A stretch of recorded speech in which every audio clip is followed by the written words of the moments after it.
जो इंडिया है वो नहीं जा रहा एससीओ की जो जो जिसे वो कहते हैं ना मीटिंग हो रही है सेंट्रल एशिया के अंदर, लेकिन नहीं जा रहा। कि क्या भारत जो है वो चाइनीज़ लेड या जहाँ पे चाइनीज़ इन्वॉल्वमेंट हो, ऐसे मल्टीलैटरल फोरम्स को छोड़ रहा है? और एससीओ के कुछ मेंबर कंट्रीज हैं, उनके लिए बहुत एक इंपॉर्टेंट प्लेटफॉर्म है, जिसमें कि पहले भारत ने ये बोला था कि हाँ मोदी जी आएंगे, अटेंड करेंगे। अब पता लगा कि मोदी जी ने मना कर दिया कि मैं एससीओ में नहीं जाऊंगा और उनकी जगह जाएंगे डॉक्टर एस जयशंकर। यानी कि जब कोई प्रधानमंत्री नहीं जाता किसी देश का, तो ये मान के चलते हैं कि उस देश ने उस इवेंट को डाउनग्रेड कर दिया।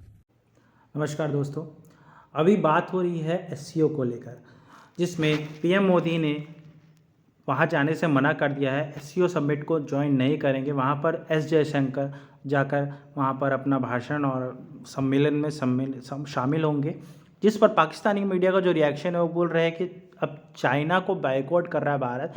जैसे पाकिस्तान को बाइकआउट करना चाहता था वैसे ही चाइना को भी कर रहा है, और ये बहुत ही अच्छी रणनीति है। आगे चलकर ये बहुत ही अच्छा हम लोग को एक नया रूप में लाएगी, देखिएगा। वो मजीद साथ रखे। तो आसान चीज़ें नहीं है। हर एक चीज़ भाई, हर एक फुल स्टॉप, हर एक कॉमा का मतलब होता है। लोग मतलब निकालते हैं अगर मतलब ना भी हो, और ये भारत ने जानबूझ के किया है।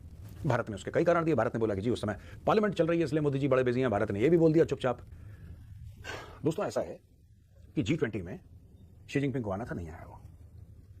ठीक है, नहीं आया क्योंकि वो कहना चाह रहा था कि साहब मैं अगर कहीं पे आऊँगा। और इस बात को लेकर चाइना में तो बात हो ही रही है, क्योंकि G20 समिट में चाइना गया नहीं था, हमारे तरफ आया नहीं था। तो हमने भी टिट फॉर टैट का नियम रखा है और चाइना को एक मुंह तोड़ जवाब देने की कोशिश की है कि भैया तुम जैसा कर रहे हो वैसे हम भी करेंगे, क्योंकि अगर तुम डिस्ट्रीब्यूट कर रहे हो बॉर्डर पर तो हम भी डिस्ट्रीब्यूट का जवाब देंगे ही देंगे। साथ ही साथ हमने बायलैटरल और एक टर्म के थ्रू, समिट के थ्रू हम तुमको एक जवाब देंगे। उस इवेंट को डाउनग्रेड कर दिया। इसको डिप्लोमेसी में स्नब भी माना जाता है। आपने जैसे किसी को स्नब कर दिया, धुतकार दिया, ये भी माना जाता है डिप्लोमेसी में। तो आसान चीज़ें नहीं है। हर एक चीज़ भाई, हर एक फुल स्टॉप, हर एक कॉमा का मतलब होता है। लोग मतलब निकालते हैं अगर मतलब ना भी हो। दोस्तों ऐसा है कि G20 में शी जिनपिंग को आना था, नहीं आया वो। ठीक है, नहीं आया वो क्योंकि वो कहना चाह रहा था कि साहब मैं अगर कहीं पे आऊँगा, he has got his own thing in his mind. उनके दिमाग में अपनी फिल्म चल रही है कि मैं अगर कहीं आऊँगा तो उसका ये इंपैक्ट होगा, और मैं इंडिया को बता देना चाहता हूँ कि नहीं, we don't agree and this and that. And वो जो भी इंडिया पे प्रेशर डालना चाह रहा है, मैंने बोला मत आओ सानू, मत आओ। वो नहीं आया, कोई बात नहीं।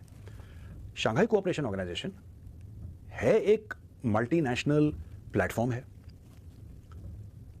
लेकिन ये चलाता चीन है यार, और चीन के लिए पर्सनल एक स्नब है। देखिए G20 भारत का प्लेटफॉर्म नहीं है। भारत का तो मौका था, उसकी अध्यक्षता का भारत को मौका मिला तो भारत ने अपना भली भांति फर्ज निभाया। लेकिन इससे बड़ी बात यह है कि एससीओ चाइना का फोरम, उसके लिए भारत ने मना कर दिया कि हम अस्ताना नहीं जाएंगे, हम कजाकिस्तान नहीं जाएंगे। और चाइना थोड़ा सा जल बन गया। अब भारत ने ऐसा क्यों करा, इस चीज़ पे आ जाते हैं। दोस्तों कई सारी चीज़ें हैं समझने की। भारत किस तरीके से धीरे धीरे धीरे चूड़ियां कस रहा है चाइना की। आज का वीडियो का यही मतलब है आपसे बताने का कि हम लोग कहते हैं ना कि अचानक चाइना की चीज़ें बंद कर दो, ये कर दो, वो कर दो। भारत ऑलरेडी काफ़ी कुछ कर रहा है। जो भी भारत कर सकता है ना, उससे ज़्यादा भारत कर रहा है। भारत ने चाइना को एक मैसेज पास कर दिया कि साहब डॉक्टर जयशंकर जाएंगे, फॉरेन मिनिस्टर आएगा, प्रधानमंत्री नहीं आएगा।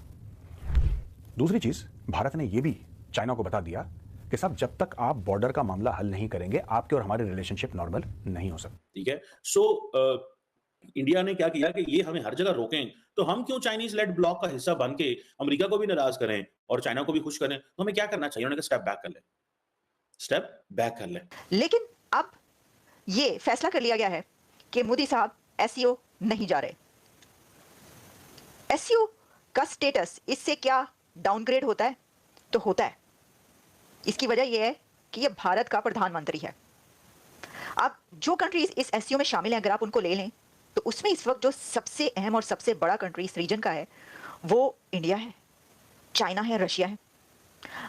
अब इंडिया का उसमें ना जाना यकीनी तौर पर एससीओ का जो एक अहमियत है उसको देखते हुए तो ये जो है ये कोई अच्छी खबर नहीं है एससीओ की समिट के लिए कि भारत का वजीर आजम शामिल नहीं हो रहा है इसके अंदर। अब पाकिस्तानी मीडिया भारत के पीएम के ना जाने पर भी एक सवाल उठा रही है कि वो क्यों नहीं जा रहे। अरे भैया, तुम रणनीति समझते नहीं हो। तुम अपने सिर्फ कटोरा लेके भीख मांगने हर समिट में जाओगे तो यही होगा ना। तुम्हें डिप्लोमेसी सीखनी पड़ती है। डिप्लोमेसी में हम लोग को टिट फॉर टैट का नियम रखना पड़ता है, एक चलना पड़ता है एक नियम के थ्रू, क्योंकि हम लोग को भी पता है कि चाइना कभी भी सुधरने वाला देश नहीं है। वो एक डिक्टेटरशिप वाला देश है और विस्तारवादी नीति वाला। हम लोग एक धर्मनिरपेक्ष देश वाले देश है, और साथ में हम लोग एक डेवलपमेंट वाले विकासपूर्णशील देश है। तो हम लोग को भी सोच समझ के चलना पड़ता है। लेकिन पाकिस्तानी भिखारी मंच कटोरा चोर वालों को क्या बताएं किसी को। ने ऐसा कुछ नहीं किया जिसकी वजह से इंडिया ये समझ रहा हो कि यार हाँ, हमें इनका मुकाबला करना है। उनको पता है पाकिस्तान का क्या मुकाबला करना है, ठीक है जी।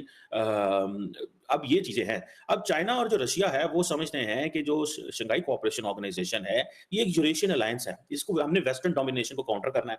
अच्छा, एससीओ में एक ही मुल्क जो बहुत ज़्यादा प्रो वेस्ट है, दैट इज़ इंडिया। पाकिस्तान तो अपनी जंग हार बैठा है बेसिकली। पाकिस्तान के साथ अमेरिका ने या बाकी ममालिक ने एक चीज़ सोची है, उनके साथ राब्ता रखो, एंगेज रहो। तो मुस्तकबिल में अगर बहुत बड़ी ज़रूरत पड़ गई, तो ये ना हो कि हमारा एंगेजमेंट ही इनके साथ ना हो और हम बड़े ऑकवर्ड पोज़ीशन में आ जाएँ, जिस तरह 9/11 के बाद अमेरिका आ गया। पाकिस्तान को वो जब पाकिस्तान आना शुरू किया, पाकिस्तानियों ने सवाल किया, "आप हमें छोड़ गए थे, आपने हमारे पे सैंक्शंस लगा दी, ये कर दी, वो कर दी।" इसीलिए अमेरिका ने